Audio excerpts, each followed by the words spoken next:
Dahan-dahan akong nagmulat, medyo nakakaramdam pa ako ng pagkahilo. Nakarinig ako ng tila may nag-uusap malapit sa aking tabi. Nakita ko si JK at Dr. Marvin na nakatayo sa aking harapan, kung saan nakahiga ako sa hospital bed. Napasulyap naman si JK sa akin kaya't kaagad siyang lumapit sa akin. What happened? Mahina kong wika sa kanya, at lumapit na rin sa kabilang gilid ko si Dr. Marvin. You collapse Miss Brillantes, si Dr. Marvin ang sumagot. Nakita ko ang pag-aalala sa kanyang mukha, nag-iwas ako ng tingin sa kanya at kay JK ako bamaling. Gusto ko nang umuwi, tatayo na sana ako nang pigilan ako ni JK. Hindi ka pa pwedeng umuwi Maybelline, mahina ka pa, antayin muna natin si Kuya Mazer. Did you tell Kuya? Tumango lamang siya, kailangan malaman ng kuya mo Maybelline. Lalo lang siyang mag-aalala sa akin, malungkot kong wika kay JK. Lalo siyang mag-aalala, kapag higit pa ang nangyari sa'yo kanina.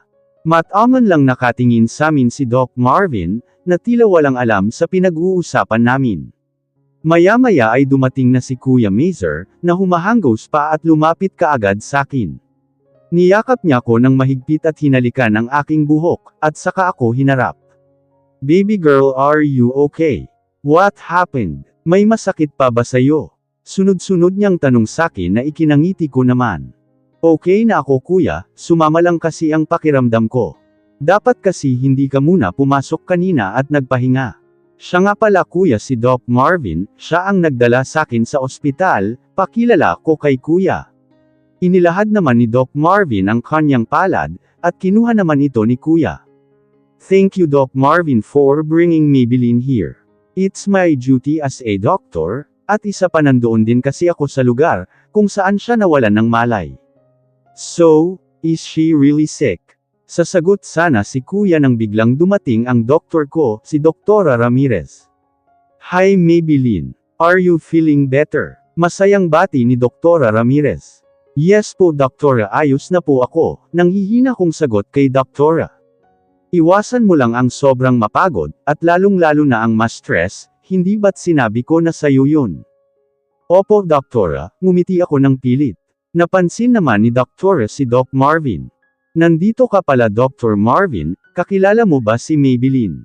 Yes po Doc, doon po kasi ako nagtuturo ngayon sa school na pinapasukan nila. Oo nga pala, ikaw pala muna ang pumalit kay Doc Galvez. Tumango lamang siya. Kailan pala ang balik mo rito? Last day of teaching ko na po bukas, the next day papasok na rin po ako kaagad dito. Last day na pala ni Doc Marvin bukas, nalungkot naman ako bigla sa sinabi niyang huling araw na niya magtuturo bukas.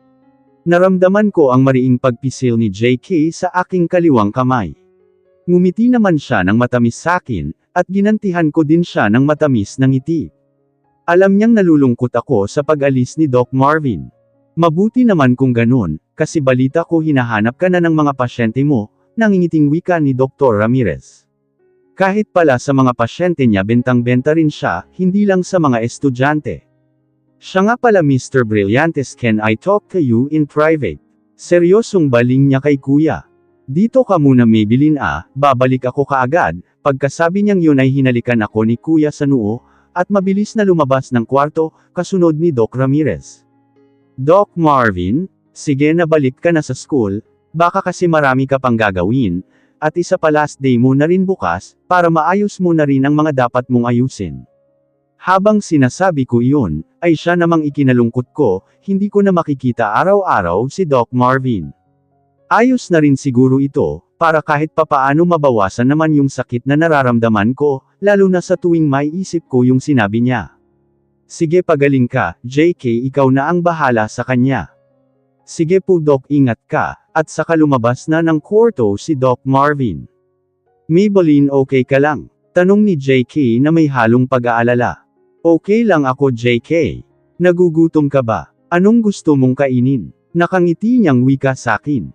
Mamaya na lang ako kakain pagbalik ni kuya. Okay sige magpahinga ka muna, kinumutan na niya ako at saka pumikit.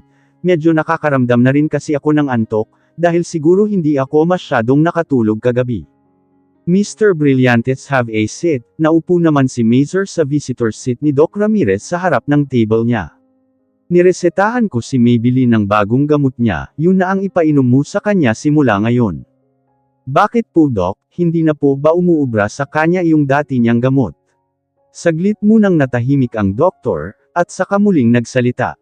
Base kasi sa laboratory niya, hindi na masyadong healthy yung puso niya, mapapadalas din yung pagkahilo niya, kaya binigyan ko siya ng gamot para doon.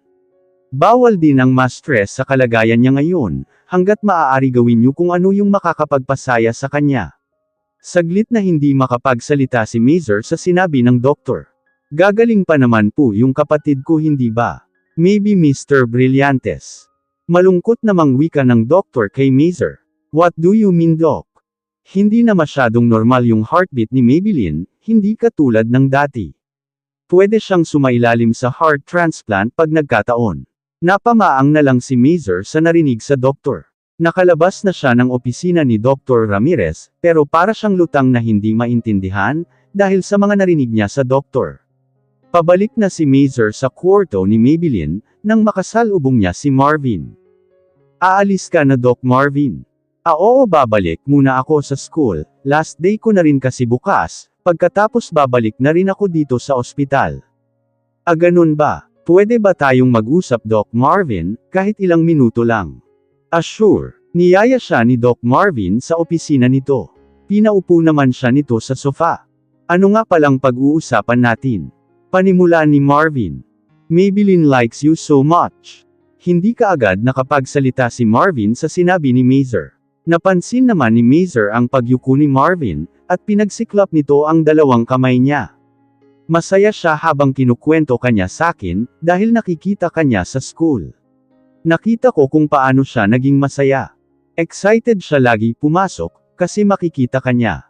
Ngumiti naman si Marvin ng pilit kay Mazer, at muling nakinig sa kanyang mga sinasabi. Nakita ko rin kung paano siya nasaktan. Alam ko namang wala kang gusto sa kapatid ko, pero sana hayaan mo na lang na mahalin kanya, kasi doon siya masaya. Huwag mo sanang iparamdam sa kanya na hindi mo siya gusto, dahil ayokong makita siyang nasasaktan. Malungkot na tura ni Mazer. Hindi naman malaman ni Marvin kung ano ang sasabihin niya sa kapatid ni Maybelline sa mga nalaman niya. Si Maybelline, so it's true that she's sick? Naitanong na lang ni Marvin. Tumango lamang si Mazer, at saka nagpakawala ng malalim na buntong hininga. Akala ko nagbibiro lang siya. Nang sabihin niyang may sakit siya. Ganun siya, hindi niya sineseryoso yung sakit niya, dahil ayaw niyang malungkot sa tuwing naiisip yun, at lalo na ayaw niyang nag-aalala yung mga taong malalapit sa kanya. Nakaalis na si Mazer, pero hanggang ngayon hindi pa rin siya tumatayo sa kinauupuan niya. Hindi siya makapaniwala sa mga sinabi sa kanya ng kuya ni Maybelline. Sumandal siya sa mahabang sofa at pumikit. Iniisip niya si Maybelline dahil alam niyang nasaktan niya ito. 2 linggo na ang nakalipas, nang umalis na si Dr. Marvin sa school at bumalik na sa ospital. Hindi na muna ako pumasok ng mga araw na yon, dahil ilang araw akong hindi pinapasok ni kuya, para makapagpahinga raw muna ako. Pinilit kong hindi malungkot, dahil ayokong makita nila kuya at JK, alam kong mag-aalala na naman sila sakin. Nabalitaan ko naman kay Mary na hinahanap raw ako ni Doc Marvin, hindi naman daw sinabi sa kanya kung bakit. Napasinghap ako nang bigla akong akbayan ni JK, kasalukuyang malalim ang iniisip ko, at mag-isa lang ako rito sa malawak na field at nakaupo. Hindi kasi kami magkapareho ng schedule ni Mary sa ibang subject. Parang ang lalim yata ng iniisip mo. Nakangiting sabi ni JK. Iniisip ko kung paano ka magkaka-girlfriend, kung parati ako ang kasama mo. Biro ko sa kanya. Pag nagka-girlfriend ako kawawa ka naman, kasi maa-out of place ka at baka mainggit ka pa sa kaswitan namin, sabay tawa na mapangasar. Excuse me hindi no. Bakit kasi ayaw mong magka-girlfriend? May mahal na iba yung gusto ko, sabay irap naman niya sakin, napamulagat ako sa narinig ko sa kanya, hindi ako makapaniwala na meron pala siyang nagustuhan, kaso may iba namang gusto. Bigla naman akong nalungkot, parang ako lang, gusto ko si Dr. Marvin pero hindi ako gusto. Napakagatlabi ako para pigilan ang nagbabadyang luha ko. Natahimik ka bigla. Siko niya sakin na ikinabigla ko naman. Sino yung tanggang babae na yun? Kung tutuusin nga ang swerte-swerte niya sa iyo Hindi ka lang sobrang gwapo, sobrang bait mo pa. Wow, nambola ka pa ha. Totoo naman eh. Yan mo na siya, basta masaya siya, masaya na rin ako. Kitang-kita ko ang lungkot sa kanyang mga mata, nasasaktan din ako para sa best friend ko. Pareho pala kaming nasasaktan. Huwag kang mag-alala, ayos lang ako. Are you sure? Oo, basta dito ka lang sa tabi ko, magiging maayos na ako. Sus, corny mo. Sabay kurot ko sa kanyang tagiliran na ikinangiwi naman niya. Maybelline, hindi pala kita may hahatid, may kailangan kasi kaming ipasang project, deadline na bukas need na namin tapusin. Okay lang JK, magta-taxi na lang ako pauwi. Sigurado ka ba? Tawagan ko si Kuya Mazer para sunduin ka. Ano ka ba? Para naman akong bata niyan, na hindi marunong umuwi eh. Kunwaring naiinis ako at tinuwanan ko naman siya. Okay, sige, basta tawagan mo ako kaagad, kapag nakauwi ka na ha. Oo na po. Nagkatawanan kaming dalawa. Naku naman, bakit ngayon pa umulan? Wala pa naman akong dalang payong, reklamo ko habang nakasilong ako rito sa may waiting shed, at naghihintay ng masasakyang taxi. Kanina pa ako nag-aabang, pero wala akong masakyan, at medyo basa na rin ang suot kong uniforme, dahil sa hampas at lakas ng hangin. Napapadyak na lang ako sa inis, baka abutin pa ako ng siyam-siyam, kapag hindi pa ako nakasakay. Napansin kong may tumigil na sasakyan sa aking harapan. Parang pamilyar, pero ipinagkibit balikat ko na lang. Maya-maya pa ay lumabas ang nakasakay doon, hindi ko makilala kasi natatakpan, yun ang dala niyang payong. Nang nasa tapat ko na, ay dun ko lamang siya nasulyapan at nakilala. Doc Marvin, ano pong ginagawa niyo dito? Ako dapat ang magtanong sa'yo niyan. Bakit hindi ka pa umuwi? Wala ka bang sundo? Wala po sabay kamot ko sa aking ulo. Where's your best friend? May importante kasi siyang gagawin, kaya hindi niya ko mahahatid. Sumakay ka na sa kotse. Po. Gulat kong tura na napakurap-kurap pa muna, habang nakatitig sa kanya. Look at you, basang-basa ka na, gusto mo bang magkasakit ulit? Wala na akong nagawa, kung hindi ang sumakay na sa kanyang kotse. Nasa sasakyan na kami, ay bigla niyang pinatay agad ang aircon, at may kinuha sa backseat at inabot sakin. Here, wear this, para hindi ka lamigin. Kinuha ko naman ang binigay niyang jacket, at sinuot sa katawan ko. Thank you, nahihiya kong saad, habang nakatingin pa rin siya sa daan. Doon ka muna sa kondo ko, mahihirapan tayong makadaan sa lugar nyo, tumataas na rin ang tubig papunta sa inyo. Napasigaw ako sa gulat, na siya namang nakakunot na tinignan ako, at binalik din ang tingin sa daan. Pasensya na, baka kasi mag-alala sakin si kuya, pag hindi ako umuwi I'll call him right away when we got home. Tumungo na lamang ako. Paano pala kung hindi ako dumating, di sa kalsada ka matutulog? Ganoon na nga siguro, napayuko na lang ako sa hiya, at napakagat labi. Narinig ko pa siyang bumantong hininga. Nararamdaman kong hindi na naman normal ang tibok ng puso ko, 2 linggo ko ring hindi ko naramdaman simula noong umalis na siya sa school, at bumalik na sa ospital. Hindi nagtagal ay nakarating na rin kami sa kondo niya. Pinapasok niya ako sa loob. Na mangha ako nang makita ang kabuuan ng kanyang kondo. Malaki ito at malinis, may 2 kwarto rin, at sa bandang kaliwa ay ang kanyang kitchen. Naupo muna ko sa sofa, at nakita kong may kausap siya sa kanyang cellphone. Pagkatapos niyang makipag-usap, ay binalingan niya ako. Tinawagan ko na ang kuya mo, at sinabi kong kasama kita at hindi ka makakauwi, nanlaki naman ang mata ko sa kanyang narinig. Ano? At saka paano mo nalaman ang number ng kuya ko? Takang tanong ko sa kanya, nag-iwas naman siya ng tingin at saka tumayo. It's not important, ang mahalaga alam niya kung nasaan ka. Maya-maya'y may nag-doorbell, at binuksan niya ito kaagad. Pagkabalik niya ay may bitbit na itong 2 paper bags. Take this, magbihis ka muna, saka ipapalaundry ko na rin yung uniform mo para may masuot ka bukas. Hindi na Doc Marvin, uuwi na lang muna ako bukas, bago pumasok masyado na yatang nakakahiya. Okay, if that's what you want, magbihis ka na, ihahanda ko muna yung pagkain natin. Nagtungo na ako sa kanyang banyo, at mabilis itong isinara. Hinawakan ko ang aking dibdib, na kanina pa walang tigil sa pagwawala nito. My gosh, kami lang dalawa dito sa kondo niya, baka mamaya himatayan na naman ako nito sa sobrang kaba. Napatapik ako sa aking noo sa aking mga naiisip. Binuksan ko naman ang paper bag, na binigay ni Doc Marvin sakin, na pamulagat ako nang makita ang isang panty at bra. Paano niya nalaman ang size ko? Mas lalong nakakahiya. Bulong ko sa aking isipan. Kinatok ako ni Doc Marvin nang hindi pa ako nakakalabas ng banyo. Maybelline, are you done? Napapitlag ako nang magsalita siya. Opo, patapos na rin ako. Natapos na ko magbihis ay lumabas na rin ako ng banyo, at naupo na sa mesa at katapat niya. Nag-order na lang ako, saka hindi ko rin alam kung anong gusto mong pagkain eh. Okay lang Doc Marvin, hindi naman ako mapili. So, let's eat. Yaya niya at nagsimula na rin kaming kumain. Tahimik lang kami, ang puso ko lang yata ang kanina pa nag-iingay. Dahil sa bilis ng tibok nito. Pagkatapos naming kumain ay nagpresenta ako.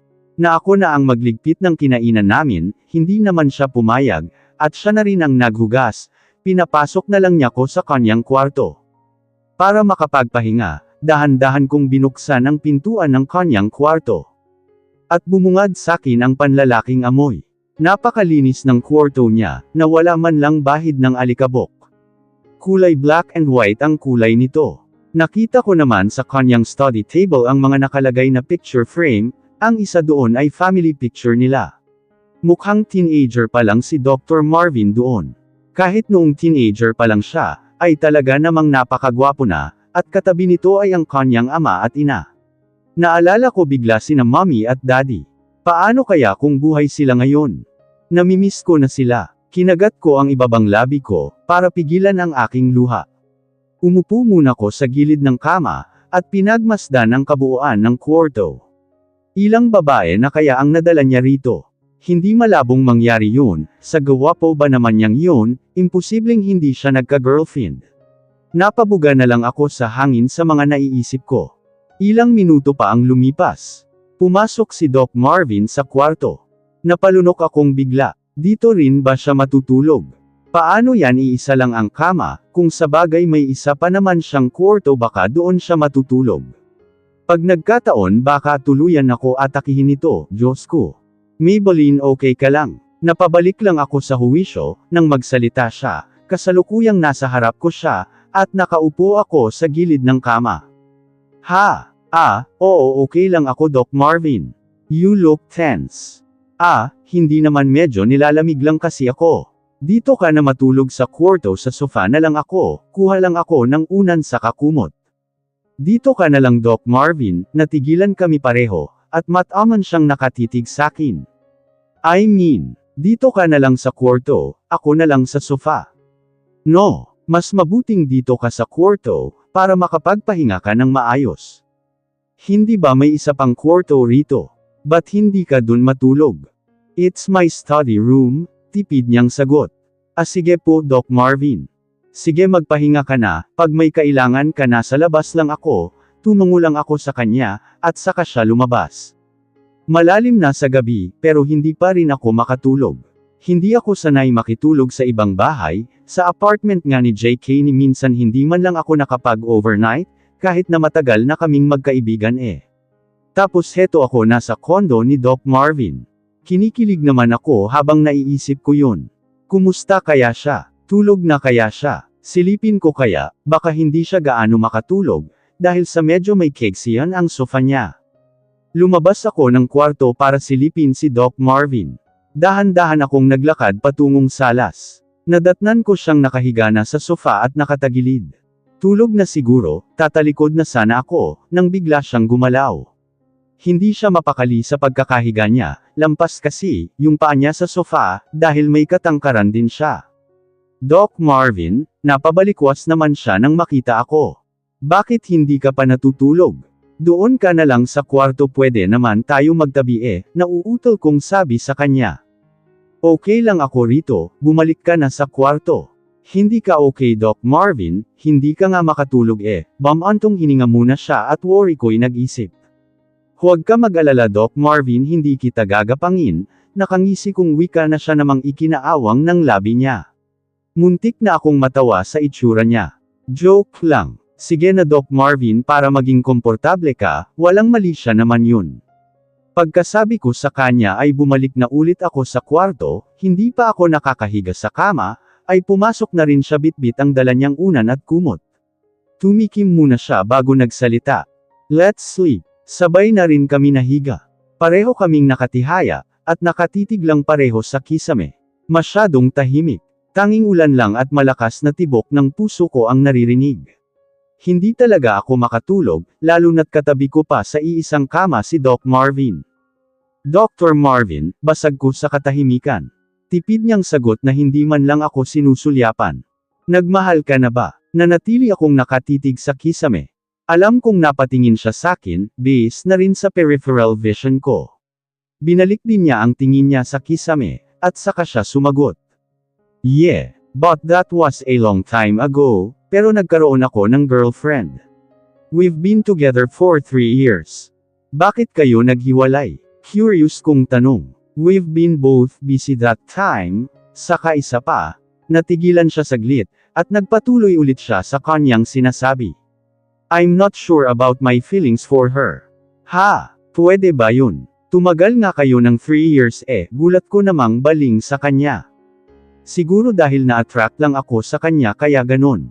At isa pa dahil din siguro hindi ko pa rin nakakalimutan yung una kong minahal noon, kaya hindi ko na magawang makipagbalikan sa ex ko.